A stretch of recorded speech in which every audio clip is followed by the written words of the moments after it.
Hello and welcome to our Advent series on the women of the Gospel, helping us encounter the child Jesus this Christmas.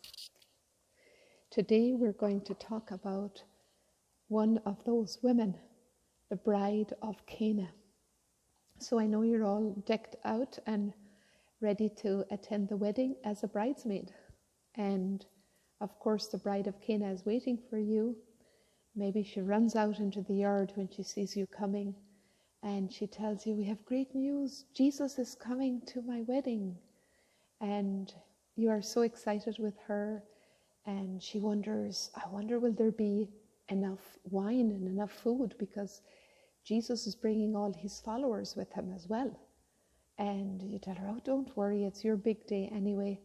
And then you go into the room, into the big guest room, and there all the guests are present, and you greet the parents of the bride and of the groom, and then the excitement begins to build up because Jesus is seen in the distance coming with his followers, and they haven't seen him for a while.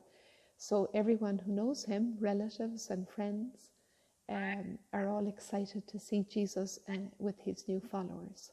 And they arrive and the party begins. And now these parties in the Holy Land often last even up to a week, several days anyway. And so the celebrations begin. And then we know that a climax comes when the wine runs out.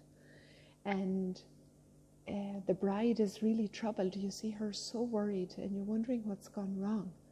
And then you notice how Mary, the mother of Jesus, goes back there to check out what might be the matter. Maybe she already noticed it, and she's approaching her son, and she says, "Son, they have no wine."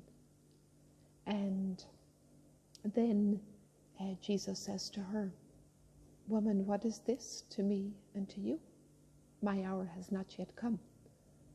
But Mary seems to understand there's some mystery in all of this. And she just approaches the servers and tells them, "Do whatever he tells you." And then you're watching when Jesus tells them, "Go fill those 6 jars with water." They were actually water jars for ablutions, for purification purposes among the Jews. They still have these purifications even today. And then you see those servers do exactly what Mary had indicated. They fill them up to the brim. And this beautiful obedience pays off, because the next thing Jesus tells the server, now takes them over to the head waiter to check if it's okay, if it's acceptable.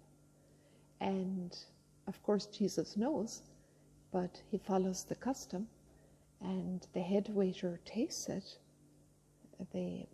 He's the master of ceremonies of the day. And he is so amazed, and he tells the bride and groom, "Look, everyone serves the best wine first, and when people have drank quite a bit and they're not even aware of what's happening, then they serve the regular wine. But you have kept the best until now." And so this was the first miracle of Jesus, and the Gospel says his disciples believed in him. After this, you go to your Gospel and open it up in chapter 2 of John's Gospel, and you will find this beautiful passage of the wedding feast of Cana right there. Well, we all know that the Gospel has many layers of meaning and many connections with Scripture of ancient times, and leading us all the way into the future, to the end of time, into eternity. So what is hidden in this beautiful wedding feast? Well, you could ask the bride, what did you feel when you drank that wine? What did you notice in the guests? And she might say to you, "Well, it was my special day, but I have to say what was most special of all was the presence of Jesus. He filled our hearts with joy from when he arrived, all through those days until he departed. We got so much out of these days with Jesus. And then the huge miracle of changing water into wine so we would not have the embarrassment that we were already beginning to feel. Jesus saved us. He saved the day for us. And you might ask, well, what did that wine taste like? Was it dry or... And she would say, you have no idea. There's no classification for this wine. It was so wonderful. Even when we drank it, we somehow felt the gaze of Jesus was on us. Something was happening. We were bonded in the taking of this wine, and we were also bonded with Jesus. So this wine brought us together in a new oneness. And this wine helped us to have some insight into the person of Jesus. And I noticed that the ones who were really affected by it were his own followers. They were so amazed, and they affirmed that day that their faith was strengthened, that they began to believe that Jesus is truly the Messiah. And how beautiful for you to take this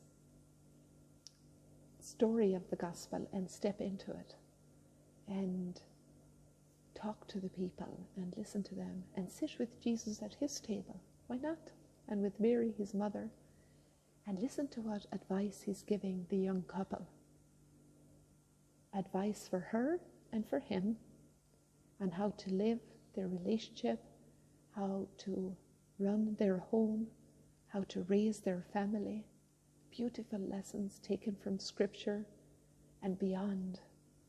And, whoa, you'll never forget that wedding feast. But the biggest lesson of all, the bride will tell you, was she would probably say, well, I got married to my spouse that day, but I understood that there is the one true spouse, which is God, who wants to espouse himself with us. If you go to the Song of Songs, you will find in chapter 7, come with me into the fields. It's beautiful artwork, hand done by 3 Mexican friends and helped by a couple of others, and they made this beautiful mural. This is like a reminder of the Song of Songs. It's the song of God who tells each one of us, come with me into the fields. The fruit is ripe. The vines are ready. The wine is the best. Come with me. Why does God want to espouse himself with us? Well, he made us in his image and likeness. In the first story of Adam and Eve, we have the first wedding. And then at the very end of the Bible, in the book of Revelation, it ends with the wedding feast of the Lamb. And here at the beginning of Jesus' ministry, we have the wedding feast. And at the end of his life, the conclusion of that wedding feast, the culmination of it, is his laying down his life for his spouse, the church, for each one of us. So God has come into our lives in order to take us to himself as our divine spouse. So in this Advent, let us realize we're not just going to see a baby at Christmas. We're going to encounter the spouse of our soul. Now it's time for you to walk alone, to ponder the depth of this spousal relationship with God that he wants for you, for each one of us. He prepares us. He fills us with his goodness. He changes water into wine. He cleanses us. He culminates this beautiful spousal relationship with eternal union forever in heaven. God bless you.